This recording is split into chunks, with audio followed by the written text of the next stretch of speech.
estamos de volta com mais um capítulo do nosso audiobook. Mas antes, te peço que não deixe de curtir esse conteúdo, compartilhe e se inscreva. Assim você será notificado com novos projetos. Estamos estudando o livro Kryptonita. Não perca os próximos capítulos. Capítulo 25. Matando a Kryptonita. 3 cenários afligem os crentes a respeito do pecado. Primeiro, existem aqueles que escolhem ignorar o pecado por causa de seus corações duros. Estão imunes à realidade de partir o coração de Deus. O Senhor lamenta sobre eles. Ficaram eles envergonhados de sua conduta detestável? Não. Eles não sentem vergonha nem mesmo sabem corar. Jeremias capítulo 8, versos 12. A consciência deles é fraca, às vezes até o ponto de ser cauterizada. Segundo, e tão perigoso quanto, existem aqueles que acreditam na mentira de que todos nós somos pecadores por natureza e que o sangue de Jesus é poderoso bastante para nos livrar da sentença, mas não da escravidão do pecado. Agarram-se firmemente à verdade de que nos tornamos santos em Cristo, mas acreditam na mentira de que não é necessário viver uma vida santificada. Esse era o tipo de ensinamento propagado na igreja de Tiatira. Paulo aborda essa mentalidade especificamente quando escreve: Que diremos então? Continuaremos pecando para que a graça aumente? De maneira nenhuma. Nós, o que morremos para o pecado, como podemos continuar vivendo nele? Romanos capítulo 6, versos 1 e 2. Esses 2 primeiros cenários são claramente identificados como kryptonita, que é a prática voluntária do pecado que enfraquece um cristão, assim como qualquer comunidade de crentes. Aqueles que se encaixam nessas 2 categorias são dados ao pecado. São aqueles que ouvirão Jesus dizer: Afastem-se de mim no dia do julgamento. Mateus capítulo 7, versos 20 a 23. Em terceiro lugar, existem aqueles que estão lutando para se libertar do pecado. Eles querem sair, mas o pecado os aperta. Ainda não descobriram na palavra de Deus como exercitar sua liberdade pela fé. Quando pecam, seu coração fica partido por causa do seu amor por Deus. Eles se arrependem verdadeiramente, mas caem no pecado de novo após algum tempo. Infelizmente, uma das coisas que os mantém em escravidão é a culpa e a condenação daquilo ao qual estão presos. A vergonha de seu pecado os oprime. Se você pertence ao terceiro grupo, por favor, ouça-me. Jesus nos deu: Tomem cuidado. Se o seu irmão pecar, repreenda-o, e se ele se arrepender, perdoe-lhe. Se pecar contra você 7 vezes no dia, e 7 vezes voltar a você e disser: Estou arrependido, perdoe-lhe. Lucas capítulo 17, versos 3 e 4. A razão pela qual o nosso Mestre nos diz para perdoarmos alguém que peca, mas se arrepende genuinamente várias vezes por dia, é porque devemos perdoar assim como o nosso Pai Celestial nos perdoa. Ver Efésios capítulo 4, versos 32. Por favor, saiba que se você pecou várias vezes, mas toda vez se aproximou de Deus genuinamente, com o coração partido em verdadeiro arrependimento, Você está perdoado e o sangue de Jesus o perdoa como se você nunca tivesse pecado.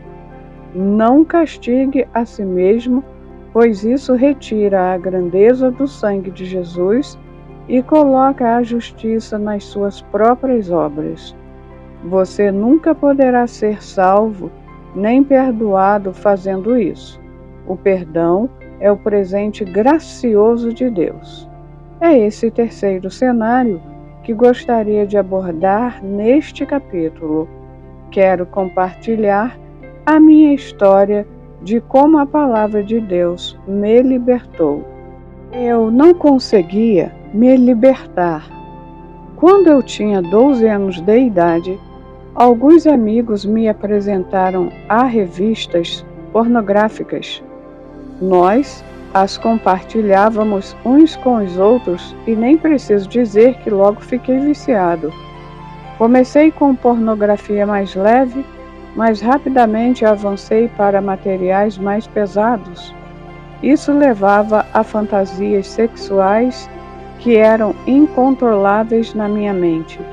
Eu sentava com os meus amigos do ensino médio, ficava observando as meninas e imaginava que estávamos tendo encontros sexuais. Eu era consumido por forte desejo sexual. Aos 19 anos de idade, entreguei a minha vida a Jesus Cristo, numa reunião no meu alojamento da universidade. Muitos pecados imediatamente perderam poder sobre a minha vida. Bebedeira, palavrões, comportamento inadequado com meninas, rudez e muitos outros comportamentos ímpios parecia ter simplesmente desaparecido. No entanto, a pornografia e o desejo sexual não perderam seu poder sobre mim. Eu ainda estava preso e não conseguia deixar aquilo. Toda vez que sucumbia a esse pecado, eu me arrependia rapidamente e pedia perdão a Deus com sinceridade.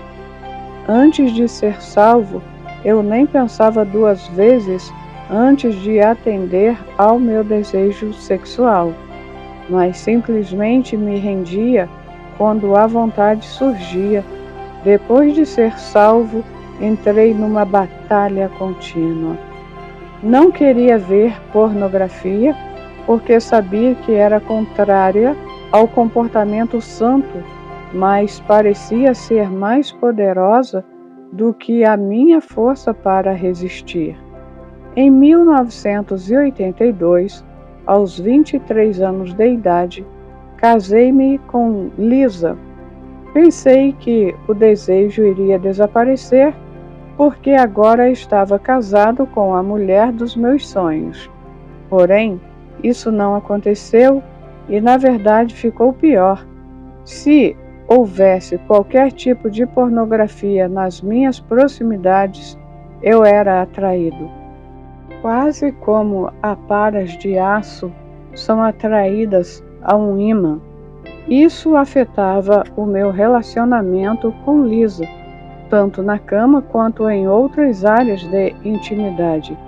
Em 1983, entrei para o ministério e ainda batalhava contra a pornografia. Minha convicção que aquilo era errado ficava cada vez mais forte. A minha posição de servir na igreja era cuidar do nosso pastor, de sua família e dos nossos preletores convidados. A nossa igreja era uma das mais reconhecidas dos Estados Unidos e recebíamos muitos pastores e preletores famosos. Um deles era conhecido por seu ministério de libertação. Ele havia estado na Ásia por alguns anos e os relatos documentados sobre como pessoas eram libertas de vícios ou demônios eram fenomenais, às vezes até surpreendentes. Deus o usava de forma muito profunda. Seu nome era Lester Sumrall.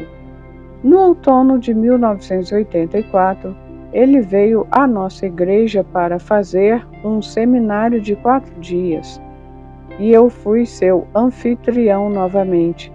Eu já o conhecia bem das visitas anteriores. Dessa vez, quando eu o transportava no carro e estávamos sozinhos, pareceu-me um momento oportuno para me abrir e compartilhar sobre a minha luta contra a luxúria. Eu me humilhei e fui brutalmente sincero porque queria sair daquilo. Lester falou severamente como um verdadeiro pai na fé falaria. Eu ouvi cuidadosamente cada palavra e depois pedi desesperadamente que ele orasse para que eu fosse liberto. Ele fez uma oração muito forte, mas para o meu desapontamento, nas semanas e meses seguintes, não experimentei nenhuma mudança. Continuei a lutar contra a luxúria depois disso. Aproximadamente 9 meses depois, ofereceram-me um apartamento para tirar um tempo para orar e jejuar. No 4º dia do jejum, nunca vou me esquecer da data, era 6 de maio de 1985. Eu fui completamente liberto daquele espírito de luxúria. Enquanto estava orando profundamente, o Espírito Santo me guiou a ordenar fervorosamente que a luxúria deixasse a minha vida. Eu fiz isso e a autoridade que veio sobre mim era além de qualquer coisa que eu havia experimentado antes. Eu ainda estou liberto hoje, graças a Deus. Por que depois? Após caminhar em liberdade por 2 anos, uma pergunta incômoda surgiu e eu a levei ao Senhor em oração. Pai, eu não entendo. Eu me humilhei diante do Lester, aquele grande homem de Deus, já que muitos foram libertos através do ministério dele. Por que eu não fui liberto naquele dia em que ele orou por mim? Por que só fui liberto 9 meses depois? O Senhor começou a me mostrar a minha vida durante aquele período. No outono de 1984, quando Lester veio ministrar, eu estava orando toda manhã por pelo menos 90 minutos. Estava fazendo aquilo por 2 anos. Acordava às 5 e antes das 5:30 já estava do lado de fora sozinho e orava até às 7 horas. A minha oração mais apaixonada era: Deus, usa-me para levar muitos a Jesus, usa-me para curar os doentes, usa-me para libertar as pessoas. Pai, usa-me para impactar as nações para Jesus. Eu orava isso vez após vez, dia após dia, pedindo que Deus me enviasse para o ministério e abrisse portas que ninguém mais pudesse fechar. Orava com forte paixão. Certo dia, naquele mesmo outono, eu estava na minha rotina normal de oração matutina e clamava como estava fazendo há meses, até mesmo anos. De repente, no momento fervoroso de petição, o Espírito Santo falou comigo: Filho, você pode ganhar multidões para Jesus, libertar muitos, curar os doentes e acabar no inferno para sempre. Eu fiquei desorientado. Como pode ser? Será que eu estou ouvindo mesmo o Espírito Santo? Eu estava um pouco hesitante ao que havia acabado de ouvir, até que ele quebrou o silêncio mais uma vez, dizendo: Filho, Judas deixou seu trabalho para me seguir. Judas pregou o Evangelho, curou os enfermos em meu nome, libertou pessoas em meu nome e Judas está no inferno. Eu fui criado católico e fazia apenas 5 anos que eu havia me convertido. Então, isso que eu estava descrevendo não me era familiar. Eu tremi, ou melhor, estremeci quando ouvi suas palavras. Eu estava tremendo e com medo de falar. Ao mesmo tempo, também estava completamente perplexo, mas sabia que Deus estava falando. Fiquei admirado por sua presença. Por fim, reuni forças e perguntei com reverência: então, o que é que devo buscar mais? O que tem mais importância? Escutei a resposta claramente: conhecer-me intimamente. Após aquele encontro, percebi através do meu estudo bíblico que esse era o maior desejo de Davi, Moisés, Paulo e todos que haviam terminado a vida com sucesso. Paulo declara: mais do que isso, considero tudo como perda, comparado com a suprema grandeza do conhecimento de Cristo Jesus, meu Senhor, por quem perdi todas as coisas. Eu as considero como esterco para poder ganhar Cristo. Filipenses capítulo 3, verso 8. A busca dele era conhecer Jesus intimamente e, a partir desse conhecimento, transpirar um ministério poderoso. Eu estava buscando o ministério ao invés de conhecer Jesus intimamente. Naquele dia tudo mudou. Então, o foco principal das minhas orações matutinas passou a ser: Senhor, eu quero te conhecer da melhor forma que um homem pode te conhecer. Quero te agradar da melhor forma que um homem pode te agradar. Mostra-me o teu coração, revela-me o que é importante para ti e o que não é. Ensina-me os teus caminhos e que a minha vida te traga alegria. Eu ainda saía cedinho de manhã, mas os meus pedidos fervorosos agora seguiam essa linha. Eu não percebia o que estava acontecendo, mas Deus me mostraria depois. Então, a resposta para a minha pergunta: por que não fui liberto quando Lester Sumrall orou por mim? Começou a entrar em foco. Depois, Deus falou comigo: quando você se abriu para o evangelista, você estava com medo de que esse pecado o afastaria do ministério para o qual você sabia que o havia chamado. Você tinha medo que isso o desqualificaria. O foco da sua tristeza era você. Era uma tristeza segundo o mundo.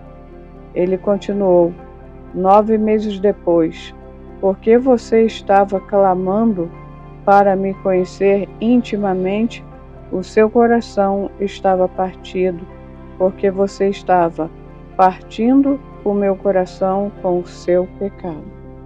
Você sabia que eu morri para libertá-lo desse pecado e odiava participar de algo que me levou para a cruz.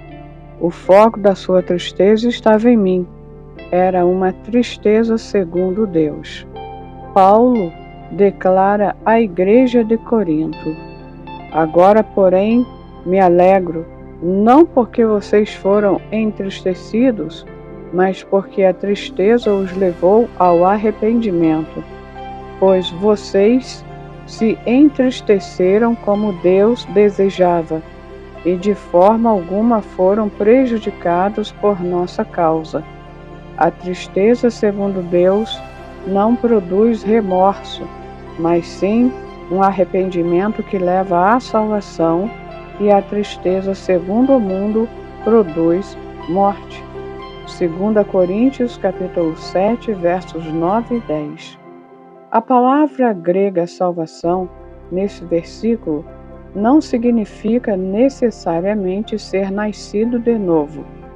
É a palavra soteria, que é definida como segurança, libertação, preservação do perigo ou da destruição. Isolemos a palavra libertação nessa definição e insira no versículo acima. A tristeza, segundo Deus, produz um arrependimento que leva à libertação. Eu fui liberto e foi a tristeza, segundo Deus, que abriu a porta para isso acontecer. Duas tristezas. Dois tipos de tristeza. Uma é segundo Deus e a outra é segundo o mundo. Como cada uma se distingue? As experiências do rei Saul e do rei Davi ilustram a diferença. Como discutimos no capítulo anterior, Saul desobedeceu a Deus no incidente com os amalequitas. Quando foi chamado pelo profeta Samuel, ele negou, mas Samuel foi implacável. Então Saul colocou a culpa no povo. Somente após a persistência do profeta Saul, ele finalmente disse: "Eu pequei". Depois que confessou, disse rapidamente a Samuel: "Agora honra-me perante as autoridades do meu povo e perante Israel". 1 Samuel, capítulo 15, verso 30. O foco da tristeza de Saul era a si mesmo. Samuel o havia envergonhado ao encontrá-lo na frente de sua equipe de liderança e do povo. Ele queria que sua honra fosse restaurada. O rei Davi, por outro lado, pecou grandemente. Cometeu adultério com a esposa de outro homem e manipulou o assassinato do marido dela para cobrir seu pecado. O profeta Natã o confronta na frente de sua equipe de líderes e do povo. No momento em que o pecado é exposto, Davi se joga ao chão e diz: "Pequei contra o Senhor". Segundo Samuel, capítulo 12, versos 13. Saul disse: "Pequei", Davi disse: "Pequei contra o Senhor". Aqui está a diferença. Davi fica com o coração partido porque machucou o coração daquele quem ama. Sua tristeza não estava focada em si mesmo, como a de Saul. Isso se confirma quando Davi passa a noite inteira na presença do Senhor e jejua por 7 dias. Ele fica completamente desolado pelo que cometeu contra Deus e deixa isso muito claro quando clama: "Contra ti, só contra ti pequei, e fiz o que tu reprovas, de modo que justa é a tua sentença, e tens razão em condenar-me". Salmos capítulo 51, verso 4. A tristeza, segundo o mundo, é focada em nós mesmos. Quais são as consequências? Serei julgado? Serei desqualificado? Sofrerei por causa do meu pecado? O que as pessoas pensarão de mim? E por aí em diante. A tristeza, segundo Deus, foca em Jesus. Eu machuquei o coração daquele a quem amo, e não importa o que ele decida, sua justiça é justa e verdadeira. Eu me renderei diante de sua misericórdia. Viva isso! Agora eu estava liberto, mas ainda precisava que a minha mente fosse renovada. Isso levou 2 ou 3 anos, antes de maio de 1985. Se houvesse pornografia nas minhas proximidades, eu não conseguia resistir à sua atração. Agora eu conseguia resistir e era capaz de virar o rosto. Porém, se uma mulher bonita passasse do meu lado com uma roupa apertada, eu tinha que virar os olhos para o outro lado, sem dar aos meus pensamentos a oportunidade de se desviarem. Essa não é a liberdade completa que Jesus nos dá.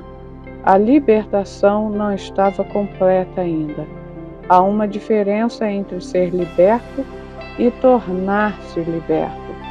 Eu fui liberto no dia 6 de maio, mas Jesus diz: "E conhecerão a verdade, e a verdade vos tornará livres." João capítulo 8, verso 32. O objetivo é tornar-se liberto, e para isso, o nosso ser precisa ser permeado pela verdade. Ao longo do tempo, eu permaneci na palavra em oração, e a minha mente começou a ver as coisas que Deus vê em relação às mulheres. A primeira mudança de paradigma ocorreu quando a percepção de que todas as mulheres são filhas inundou o meu coração. Eu sei que isso não soa como um pensamento profundo, mas verdadeiramente foi para mim.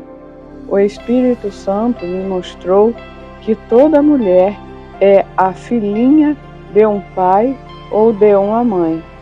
Elas não são um pedaço de carne, como eu as enxergava antes da minha libertação. Um pouco depois, uma revelação ainda maior veio ao meu coração. Ficou claro para mim que todas as mulheres são criadas à imagem de Deus e Ele as coroou com glória e honra. Gênesis capítulo 1, versos 26 e 27 e Salmos 8, verso 5. Mais uma vez, isso pode não soar profundamente, mas foi uma revelação no fundo do meu ser.